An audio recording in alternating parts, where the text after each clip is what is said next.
Hello' viewers, আজিৰ এই ভিডিঅ'টোত ত্ৰিকোণমিতিৰ বেছিক কনচেপ্ট আপোনালোকলৈ আগবঢ়াইছোঁ। ত্ৰিকোণমিতি, ত্ৰিকোণ মানে হৈছে তিনিটা কোণ, মিতি মানে জোখমাখ। ত্ৰিকোণমিতিত আমি এটা সমকোণী ত্ৰিভুজৰ বাহু আৰু কোণৰ মাজৰ সম্পৰ্ক নিৰ্ণয় কৰোঁ। ত্ৰিকোণমিতিত এটা সমকোণী ত্ৰিভুজৰ বাহুৰ লগত কোণৰ কেনেধৰণৰ সম্পৰ্ক আছে সেই সম্পৰ্কে আমি শিকোঁ। আৰু সেই সম্পৰ্কখিনি আমি প্ৰয়োগ কৰি বাহু দিয়া থাকিলে আমি কোণৰ মান উলিয়াব পাৰোঁ, আকৌ কোণ দিয়া থাকিলে আমি বাহুৰ মান উলিয়াব পাৰোঁ। এই যিটো চিত্ৰ আপোনালোকে দেখিবলৈ পাইছে, এই চিত্ৰটো হৈছে এটা সমকোণী ত্ৰিভুজৰ ছবি। যিবিলাক ত্ৰিভুজৰ এটা কোণ 90 ডিগ্ৰী সেইবিলাকক সমকোণী ত্ৰিভুজ বোলা হয়। এতিয়া এই ত্ৰিভুজটোৰ এই কোণটো হৈছে 90 ডিগ্ৰী বা এক সমকোণ বুলি আমি কওঁ 90 ডিগ্ৰী। গতিকে এই ত্ৰিভুজটো হৈছে সমকোণী ত্ৰিভুজ। এই সমকোণী ত্ৰিভুজটোৰ বাহুবিলাকৰ নাম আছে। সমকোণটোৰ সন্মুখত যিটো বাহু আছে, 90 ডিগ্ৰীৰ সন্মুখত যিটো বাহু আছে, তাক কোৱা হয় অতিভুজ। সমকোণটোৰ সন্মুখত যিটো বাহু আছে, সন্মুখত থকা বাহুটো হৈছে এইটো বাহু, ইয়াক কোৱা হয় অতিভুজ। ইংৰাজীত হাইপোটেনাছ এইচেৰে বুজায়।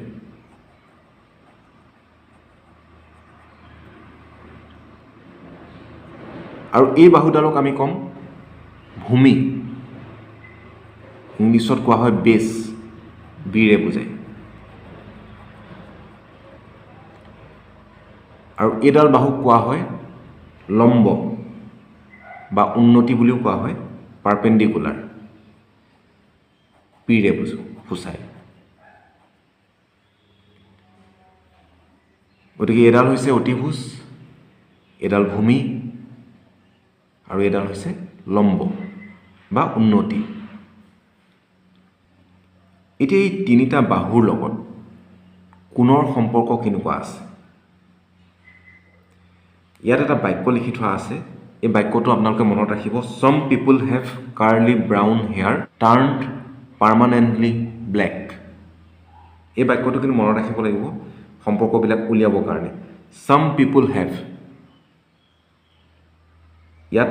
ফাৰ্ষ্ট লেটাৰটো মন কৰক। Some ৱৰ্ডটোৰ ফাৰ্ষ্ট লেটাৰ এছ, পিপুলৰ ফাৰ্ষ্ট লেটাৰ পি, হেভৰ ফাৰ্ষ্ট লেটাৰ এইচ। এতিয়া সম্পৰ্কটো আমি উলিয়াম সাইন থিটা। সাইন থিটা বুলি ক'লে এছৰ কাৰণে সাইন থিটা আমি লিখিছোঁ। কাৰ কাৰ মাজৰ অনুপাত হ'ব? পি আৰু এইচৰ, পি বাই এইচ। আকৌ এবাৰ মন কৰিব, some people have, এছৰ কাৰণে সাইন থিটা লিখিছোঁ আমি। পিপুল ৱৰ্ডটোৰ পৰা আহিলে পি আৰু হেভ ৱৰ্ডটোৰ পৰা আহিলে এইচ। সাইন থিটা মানে হৈছে পি বাই এইচ। তো সাইন থিটা বুলি ক'লে লম্ব আৰু অতিভুজৰ মাজৰ অনুপাত হয়। যদি এতিয়া আপোনাক লম্ব দিয়া থাকে, অতিভুজ দিয়া থাকে, তেতিয়া আপুনি থিটাৰ মানটো উলিয়াব পাৰিব, কোণটো কিমান হ'ব উলিয়াব পাৰিব। গতিকে যিটো মই প্ৰথমতেই কৈছিলোঁ, ত্ৰিকোণমিতি মানে হৈছে কোণ আৰু বাহুৰ মাজৰ সম্পৰ্ক, আৰু সেইটোৱে আমি পাইছোঁ। সাইন থিটা বুলি কওঁতে পি বাই এইচ, পি হৈছে সমকোণী ত্ৰিভুজৰ লম্ব, তাৰমানে এটা বাহু, আৰু এইচও কি হয়? সমকোণী ত্ৰিভুজৰ এটা বাহু হয়, অতিভুজ বুলি আমি যাক কওঁ। এতিয়া পিছৰ অংশটোৰ পৰা আপোনালোকে উলিয়াব পাৰিব কছ থিটা। কাৰ্লি ব্ৰাউন হেয়াৰ, কাৰ্লিৰ পৰা আহিলে কাৰ্লিৰ ফাৰ্ষ্ট লেটাৰ চি, ব্ৰাউনৰ ফাৰ্ষ্ট লেটাৰ বি, হেয়াৰৰ ফাৰ্ষ্ট লেটাৰ এইচ। এতিয়া সম্পৰ্কটো কি হ'ব? কছ থিটা ইকুৱেল, কাৰ্লিৰ কাৰণে কছ থিটা আহিলে, ব্ৰাউন হেয়াৰ, ব্ৰাউন তাৰ পৰা কি আহিব? বি, হেয়াৰৰ কাৰণে h cos থিটা ইকুৱেল b বাই h এটি বস্তু চাওক তলৰ ফালে b লিখা আছে এফালে আছে h b আৰু h ৰ মাজৰ অনুপাত সেইটো হৈছে cos থিটা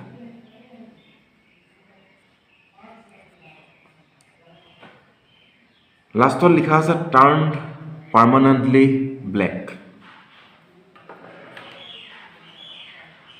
টাৰ্নডৰ পৰা আহিব t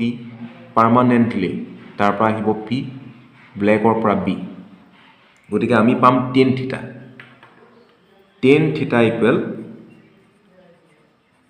থিটা ইকুৱেল কি হ'ব p বাই b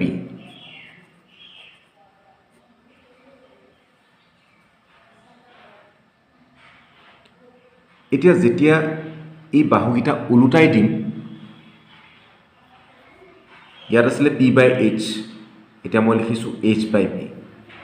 বাই p লিখাৰ লগে লগে sin থিটাৰ ঠাইত মই লিখিব লাগিব cosec থিটা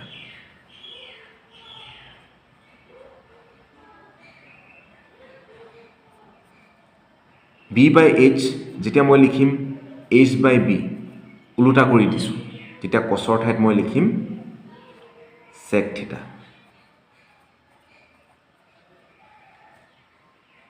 tan থিটা ইকুৱেল আছিলে p বাই b এতিয়া মই উলুটা কৰি দিছোঁ b বাই p tan থিটাৰ ঠাইত মই লিখিব লাগিব cot থিটা এতিয়া আপোনালোকে এটা কথা চাওক বাক্যটো মনত ৰাখিলেই এই প্ৰথম তিনিটা ৰিলেশ্যন আপোনালোকে উলিয়াব পাৰিব তাৰ পিছৰ তিনিটা অট'মেটিকেলি উলিয়াব পাৰিব গতিকে বাক্যটো মষ্ট ইম্পৰ্টেণ্ট এই চেণ্টেন্সটো আপোনালোকে মনত ৰাখিব হ'ব some people have curly brown hair turned permanently black এই সম্পৰ্কখিনি প্ৰথমতে আমাক লাগিব এতিয়া যদি প্ৰশ্ন এটা সোধা হয় sin থিটা ইনটু cosec থিটা ইকুৱেল কিমান হ'ব sin থিটা ইনটু cosec থিটা এটা কথা আপোনালোকে চাওক sin থিটা মানে হৈছে p বাই h আৰু cosec থিটা মানে হৈছে h বাই p এটা আনটোৰ উলুটা গতিকে sin থিটা আৰু cosec থিটা পূৰণ কৰিলে আপোনালোকে কি পাব 1 পাব cos থিটা ইনটু sec থিটা এই দুটা পূৰণ কৰিলে মানটো কিমান হ'ব 1 হ'ব কাৰণ দুইটাৰে অনুপাত দুটা উলুটা tan থিটা ইনটু cot থিটা কৰিলে আমি কিমান পাম 1 পাম যেহেতু tan থিটা মানে হৈছে p বাই b cot থিটা মানে হৈছে b বাই p গতিকে কেনসেল যাব গৈ পেলাই 1 থাকিব এইখিনি আপোনালোকে মনত ৰাখিব পাৰে নহলে লিখি ৰাখিব নেক্সট আমাৰ ইম্পৰ্টেন্ট হৈছে টেবুলখন sin 30 ডিগ্ৰী 45 ডিগ্ৰী 60 ডিগ্ৰী 90 ডিগ্ৰীৰ ভ্যালু আমি কেনেকৈ উলিয়াম এই টেবুলখন আপোনালোকে মনত ৰাখিব লাগিব সাইনৰ টেবুলখন আপোনালোকে মনত ৰাখিব sin 0 ডিগ্ৰীৰ ভ্যালুটো হৈছে 0 sin 30 ডিগ্ৰীৰ ভ্যালু হৈছে হাফ 1/2 sin 45 ডিগ্ৰীৰ ভ্যালু হৈছে 1/√2 sin 60 ডিগ্ৰীৰ ভ্যালু হৈছে √3/2 আৰু sin 90 ডিগ্ৰীৰ ভ্যালু হৈছে 1 সাইনৰ মানকিটা মনত ৰাখিলে আপোনালোকে বাকিবিলাক খুব সহজে নিৰ্ণয় কৰিব পাৰিব কিন্তু সাইনৰ মানখিনি আপোনালোকে মনত ৰাখিব লাগিব এটা cosটো আমি কেনেকৈ উলিয়াম চাব সাইনৰ মানখিনি উলুটাকে লিখিব লাগিব cos 0 ডিগ্ৰী মানে কিমান হ'ব এই যেটো লাইন ইয়াৰ লাষ্টত কিমান আছে 1 আছে উলটাকে লিখি যাওক 1 টু ফাৰ্স্ট লিখক নেক্সট কিমান আছিলে √3/2 সেকেন্ডত লিখক এফালে আছিলে 1/√2 গতি ইয়াতো 1/√2 এ হ'ব যেটো মাজত আছে তাৰপিছত আছিলে হাফ আৰু লাষ্টত আছিলে 0 মই উলুটা দিশৰ পৰা চাই আহিছো বা এটো লুটিয়াই দিব লাগিব আপোনালোকে cosৰ মানখিনি আমি কেনেকৈ পালো আমি উলুটাকে লিখি আহিছো এই লাইনটো আমি উলুটাকে লিখিছো 0 হাফ 1/√2 √3/2 1 আমি বাওঁফালৰ পৰা লিখি আহিছো 0 হাফ 1/√2 √3/2 1 গতিকে কছৰ মানখিনি উলিয়াবৰ কাৰণে আপোনালোকে ছাইনৰ মানখিনি জানিব লাগিব এতিয়া টেনটো আমি কেনেকৈ উলিয়াম টেনটো উলিয়াবৰ কাৰণে আমি ডিভাইড কৰিব লাগিব টেনটো পাবৰ কাৰণে আমি ছাইনৰ মানক কছৰ মানেৰে ডিভাইড কৰিব লাগিব হৰণ কৰিব লাগিব 0ক 1ৰে হৰণ কৰক তেতিয়া পাব 0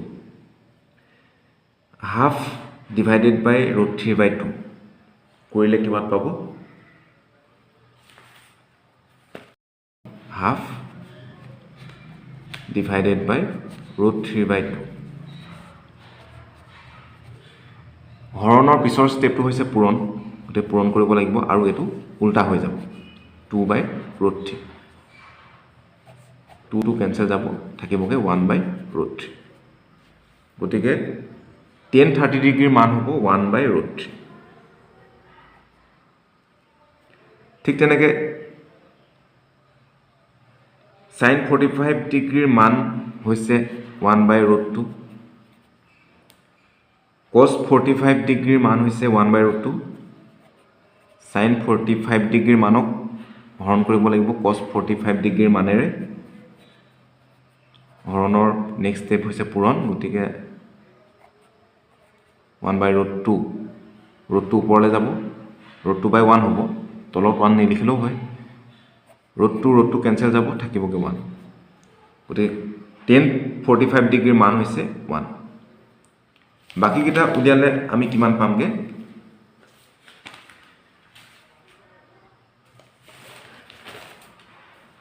tan 60 ডিগ্ৰীৰ মান তেনেকৈ উলিয়াব √3/2ক 1/2য়ে হৰণ কৰিব আপোনালোকে পাবগৈ √3 1ক 0ৰে হৰণ কৰিলে আমি পামগৈ ইনফিনিটি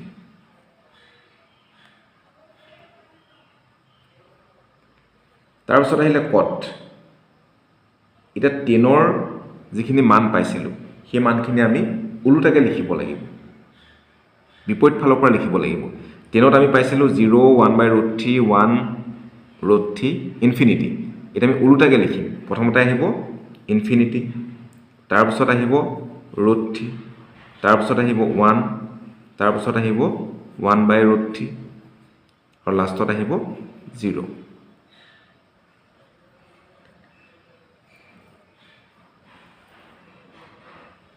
তাৰপিছত sec আৰু cosecৰ মান আমি কেনেকৈ উলিয়াম চাওক sec এতিয়া secৰ মানখিনি আমি কেনেকৈ পাম cosৰ মানখিনিক 1ৰে ডিভাইড কৰিব লাগিব 1 ডিভাইডেড বাই 1 1 হ'ব 1 ডিভাইডেড বাই √3/2 2/√3 হ'ব 1 ডিভাইডেড বাই 1/√2 √2 পাম 1 ডিভাইডেড বাই 1/2 এনচাৰটো হ'ব 2 আৰু 1 ডিভাইডেড বাই 0 ইনফিনিটি কচেকৰ মানখিনি আমি কেনেকৈ উলিয়াম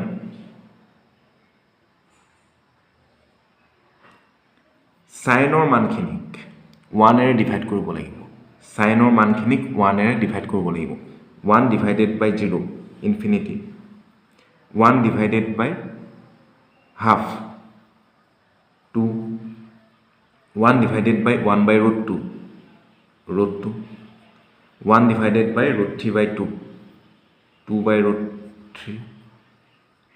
1 divided by 1 1 হ'ব এনেধৰণে 0 ডিগ্ৰী 30 ডিগ্ৰী 45 ডিগ্ৰী 60 ডিগ্ৰী আৰু 90 ডিগ্ৰীৰ ভ্যালু আমি উলিয়াব পাৰোঁ প্ৰথম সাইনৰ ভ্যালুখিনি আমি মনত ৰাখিব লাগিব সাইনৰ ভ্যালুখিনি কিন্তু সাইনৰ ভ্যালুখিনি আমি মনত ৰাখিব লাগিব সাইনৰ ভ্যালুখিনি মনত ৰাখিলেহে আমি এই টেবুলখন সম্পূৰ্ণ কৰিব পাৰিম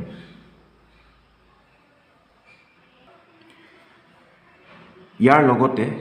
দুটামান খুব ইম্পৰ্টেণ্ট ৰিলেশ্যন আপোনালোকে মনত ৰাখিব most important এটা হৈছে sin square theta plus cos square theta equal 1 এই সম্পৰ্কটো মনত ৰাখিব second 1 plus tan square theta equal sec square theta 1 plus cot square theta equal cosec square theta tan theta equal sin by cos sin theta by cos theta cot theta equal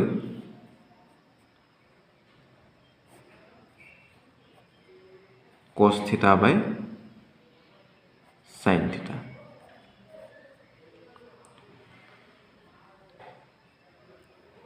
এই সম্পৰ্কৰ ভিতৰত এই প্ৰথম ৰিলেশ্যনটো most important হয় আৰু 4 5 এই দুটা important মাজৰ দুটা পাহৰিলেও আপোনালোকে প্ৰথম আৰু 4 5 1 4 5 এই তিনিটা মনত ৰাখিবই এইখিনি মনত ৰখাৰ পিছত কেনেকুৱা ধৰণৰ নিউমেৰিকেল প্ৰব্লেম আহিব পাৰে তাৰ ওপৰত কেইটামান কুৱেশ্যন চাওঁ আৰু এইখিনি মনত ৰাখিলেহে গাণিতিক সমস্যাবিলাক সমাধান কৰোঁতে আপোনালোকে বুজি পাব এই কুৱেশ্যনটো চাওক sin থিটা ইকুৱেল হাফ হ'লে cos থিটা ইকুৱেল কিমান হ'ব tan থিটা ইকুৱেল কিমান হ'ব এতিয়া আমাক দিয়া আছে sin থিটা ইকুৱেল হাফ আমি cos থিটাৰ ভ্যালু উলিয়াব লাগে এটা কেনেকৈ আমি উলিয়াম চাব এটা সম্পৰ্ক মনত ৰাখিবলৈ কৈছিলোঁ ইয়াৰ আগতে আমি যিখিনি সম্পৰ্ক পাইছিলোঁ সেইখিনি মনত ৰাখিব লাগিব এটা সম্পৰ্ক পাইছিলোঁ আকৌ এবাৰ চাই লওক sin স্কয়াৰ থিটা প্লাস cos স্কয়াৰ থিটা ইকুৱেল 1 আমাক সাইনৰ ভ্যালু দিয়া আছে cosৰ ভ্যালু উলিয়াব লাগে এই সম্পৰ্কটোৰ পৰাই আমি উলিয়াম sin স্কয়াৰ থিটা প্লাস cos স্কয়াৰ থিটা ইকুৱেল 1 কেনেকৈ উলিয়াম চাওক যেহেতু আমাৰ সম্পৰ্কটো হৈছে sin স্কয়াৰ থিটা প্লাস cos স্কয়াৰ থিটা ইকুৱেল 1 এটা sin থিটাৰ মান আমাক দিয়া আছে হাফ sin থিটাৰ মান হাফ গতিকে sin স্কয়াৰ থিটা তাৰ মানে কিমান হ'ব হাফ স্কয়াৰ sin থিটাৰ মানটো হৈছিল হাফ sin স্কয়াৰ আছে গতিকে half square plus cos square থিটা ইকুৱেল 1 এতিয়া আমি যেটো উলিয়াব লাগে হেতু সদায় বাম হাতে ৰাখি বাকিখিনি খুফালে লৈ যাম 1 মাইনাস ইয়াত কিমান হ'ব 1/4 আমি খুফালে লৈ গলো গতিকে মাইনাস হল 1/4 এটা ইয়াৰ মানটো কিমান হ'ব এটা ভগ্নাংশ বিয়োগ কৰিব লাগিব লসাগু 4 হল 4 গুণ 4 আৰু ইয়াত থাকিলেগে 1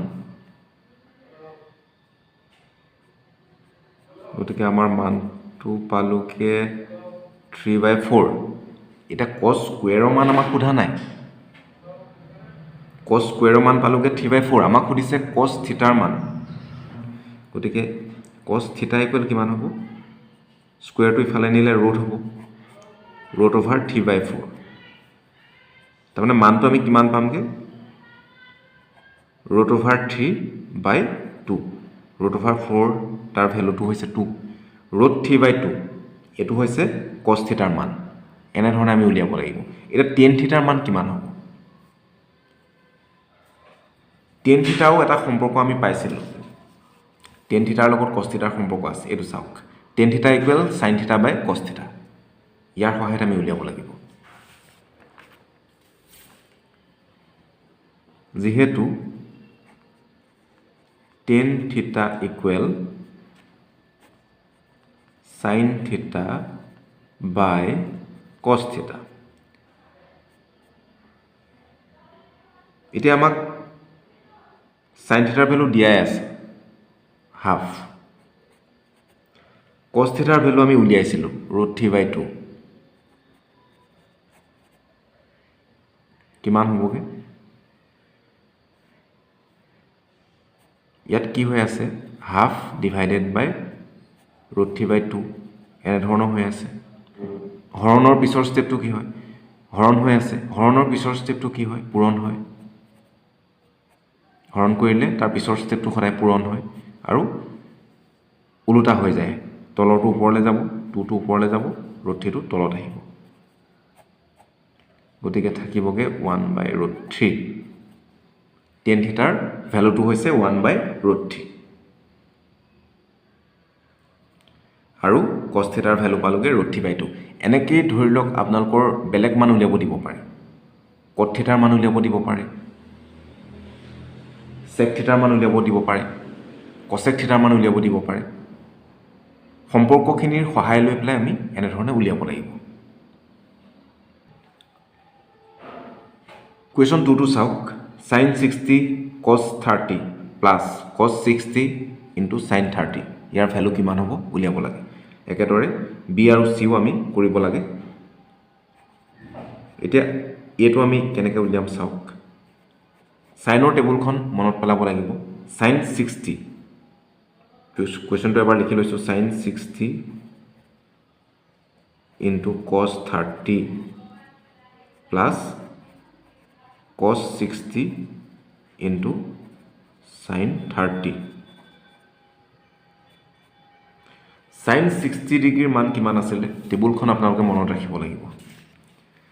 sin 60 ডিগ্ৰীৰ ভ্যালু আছিল √3/2 আৰু cos 30 ডিগ্ৰীৰ ভ্যালু আছিল √3/2 sin 60 ডিগ্ৰীৰ ভ্যালু আছিল √3/2 আৰু cos 30 ডিগ্ৰীৰ ভ্যালু আছিল √3/2 প্লাস cos 60 ৰ ভ্যালু কিমান আছিল cos 60 ৰ ভ্যালু আছিল হাফ আৰু sin 30 ডিগ্ৰীৰ ভ্যালু আছিল half cos 60 that means half into sin 30 that means half 2 into 2 4 √3 into √3 3 হ'ব plus 2 into 2 4 ওপৰত হ'ব 1 যেহেতু তলত হৰকিটা একে ওপৰ সংখ্যাকিটা যোগ হ'ব 3 plus 1 4 হ'ব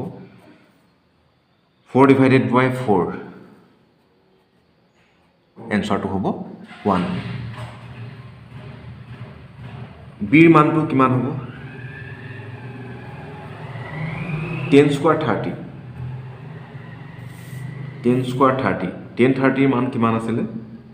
1/√3 10 30 মান আছিল 1/√3 10 square যেহেতু 1/√3 square plus 10 square 45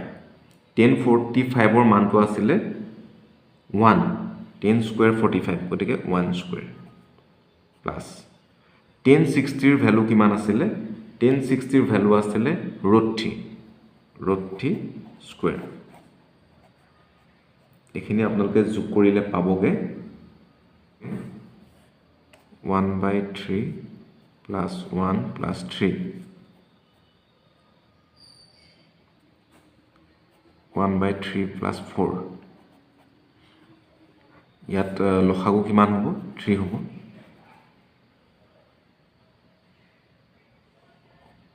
আৰু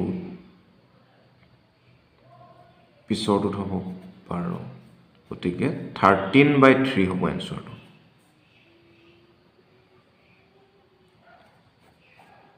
লাষ্টটো চাওক 6 sin square 45 6 into sin square 45 এটা sin 45 ৰ মানটো কিমান 1/√2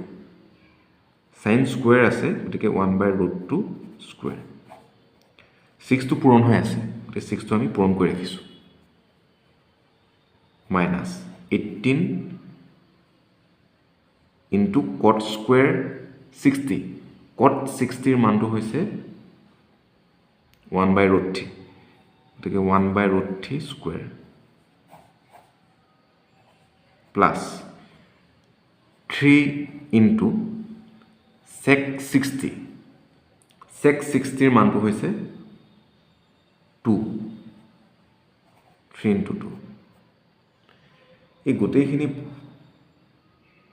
মানটো কিমান হ'বগে 1/√2 স্কয়াৰ মানে হৈছে 1/2 minus 1/√3 স্কয়াৰ মানে হৈছে 1/3 plus 6 ইয়াৰ মানটো আপোনালোকে পাবগে 3 এনসাৰটো হ'ব 3 এখিনি আপোনালোকে কৰি চাব এনসাৰটো 3 পাব 2 এ 6 3 বাৰ যায় 3 এ 18 6 বাৰ যায় আৰু এটো আছে 6 গতিকে এটো -6 এটো +6 কেনসেল হ'ল থাকিবগে অনলি 3 এনসাৰটো হ'ব 3 Question 3 ABC ত্ৰিভুজৰ angle B 90 degree AB 12 cm BC 5 cm sin angle A sin angle C মান কিমান sin A আৰু sin C ৰ মান কিমান আমাক কোৱেশ্যনত উলিয়াব দিছে এটো এটা ত্ৰিভুজ ABC সমকোণী ত্ৰিভুজ ইয়াৰে কোনটো কোণ 90 ডিগ্ৰী বুলি কৈছে এংগল B এই কোণটো হৈছে 90 ডিগ্ৰী AB বাহুৰ দৈৰ্ঘ্য হৈছে 12 cm আৰু BC বাহুৰ দৈৰ্ঘ্য হৈছে 5 cm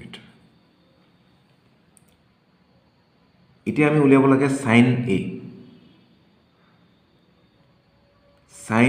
A আমি উলিয়াব লাগে মানটো কিমান হ'ব এটা কোণৰ লগত বাহুৰ সম্পৰ্ক আছে sin থিটা বুলি কওঁতে আমি কি পাইছিলো sin theta some people have sin theta বুলি কওঁতে p/h লম্ব বাই অতিভুজ এটা sin angle A উলিয়াব দিছে অনুপাতটো একে থাকিব p/h এটা p ৰ মান কিমান এডাল হৈছে h অতিভুজ 90 ডিগ্ৰীৰ সমুখত থকাডাল হৈছে অতিভুজ এংগল A ৰ কাৰণে আমি উলিয়াইছো sin A এই কোণটোৰ কাৰণে লম্ব কোণডাল হ'ব লম্ব হ'ব 5 সেন্টিমিটাৰ ডাল এই কোণটোৰ কাৰণে লম্ব হ'ব 5 সেন্টিমিটাৰ আৰু ভূমি হ'ব 12 সেন্টিমিটাৰ গতিকে লম্বৰ মানটো আমি বহুৱাই দিওঁ লম্বৰ মান 5 এইচৰ মানটো আমাক দিয়া নাই আমি উলিয়াই ল'ব লাগিব পাইথাগোৰাছৰ এটা সূত্ৰ আছিল a square equal p square plus b square p ৰ মান কিমান 5 স্কয়াৰ b ৰ মান 12 স্কয়াৰ 5 স্কয়াৰ মানে 25 12 স্কয়াৰ মানে 144 এটা h ৰ মানটো আমাক লাগে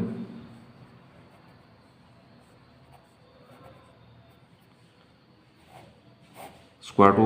অতৰাই দিলো এফালে ৰুট আহি গল 5 plus 4 9 হ'ব 169 এটা 169 ৰ বৰ্গমূল ললে তাৰ মানটো কিমান হয় 13 স্কয়াৰ কৰিলে 169 হয় এটা h ৰ ভ্যালুটো হৈছে 13 গতিকে sin angle A ৰ ভ্যালুটো হৈছে 5/13 এটা sin C ৰ ভ্যালু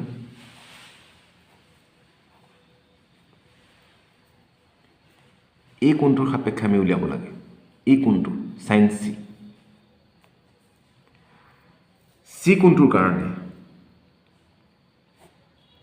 আমাৰ ফৰ্মুলাটো হৈছে p/h sin theta equal p/h গতিকে sin ৰ কাৰণে p/h